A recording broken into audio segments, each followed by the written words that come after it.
सपनों की कोई कीमत नहीं होती, लेकिन उन्हें पूरा करने की कीमत बहुत बड़ी होती है। ये कहानी है राजू की, एक छोटे से गांव का साधारण लड़का जो दिन भर ईंटें ढोता था और रात में छत के नीचे तारे गिनते हुए अपने सपनों को निहारता था। उसका सपना था एक दिन खुद का बड़ा बिजनेस खड़ा करना, लेकिन हालात हमेशा उसकी जेब से 2 कदम आगे रहते। राजू की मां उसे हमेशा कहती, बेटा, मेहनत करने वालों को भगवान कभी खाली हाथ नहीं लौटाता। लेकिन भगवान शायद उसकी परीक्षा ले रहा था। पिता नहीं थे, मां बीमार रहती थी और घर की पूरी जिम्मेदारी राजू पर थी। स्कूल छूट चुका था, लेकिन किताबों से रिश्ता अभी भी था। वो हर दिन निर्माण स्थल पर मजदूरी करता और जब लोग चाय पीने बैठते, राजू चुपचाप एक कोने में बैठकर बिजनेस की किताब पढ़ता। उसके पास न कोर्स था न कॉलेज, लेकिन जुनून था और खुद पर यकीन। एक दिन मजदूरी करते वक्त उसने एक बड़े ठेकेदार की बात सुनी। यह ईंट की सप्लाई ठीक नहीं है, समय पर नहीं आती। अगर कोई सस्ता और भरोसेमंद सप्लायर मिल जाए तो काम आसान हो जाए। राजू के मन में बिजली सी कौंध गई।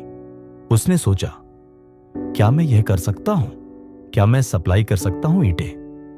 अगले ही दिन उसने गांव के पुराने भट्टे पर जाकर मालिक से बात की, लेकिन मालिक ने हंसते हुए कहा, तेरे जैसे मजदूर सप्लाई नहीं करते, वो सिर्फ ढोते हैं। राजू को गुस्सा नहीं आया।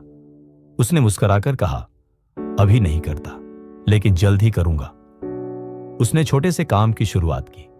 गांव के आसपास के भट्टों से सस्ते में ईंट खरीदकर पास के निर्माण स्थलों पर सप्लाई करना।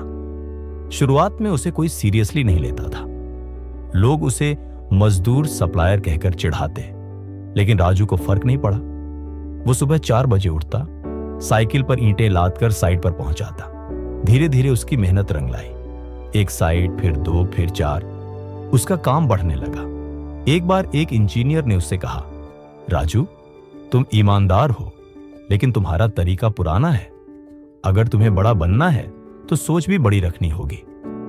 उस दिन राजू रात भर सोया नहीं। उसने तय किया, अब समय है ट्रक खरीदने का। उसके पास पैसे नहीं थे। उसने अपनी मां के गहने गिरवी रखे, कुछ दोस्तों से उधार लिया और एक पुराना ट्रक खरीदा। ट्रक आते ही उसका बिजनेस 2 गुना हो गया। उसने हर ग्राहक को समय पर डिलीवरी दी और कभी क्वालिटी से समझौता नहीं किया।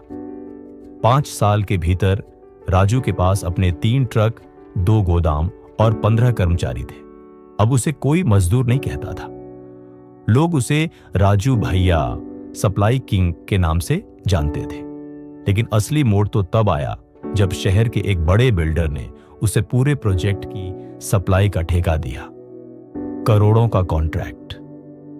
उस दिन राजू ने मां के चरणों में सिर रखकर कहा, मां, तेरा मजदूर बेटा आज करोड़पति बन गया।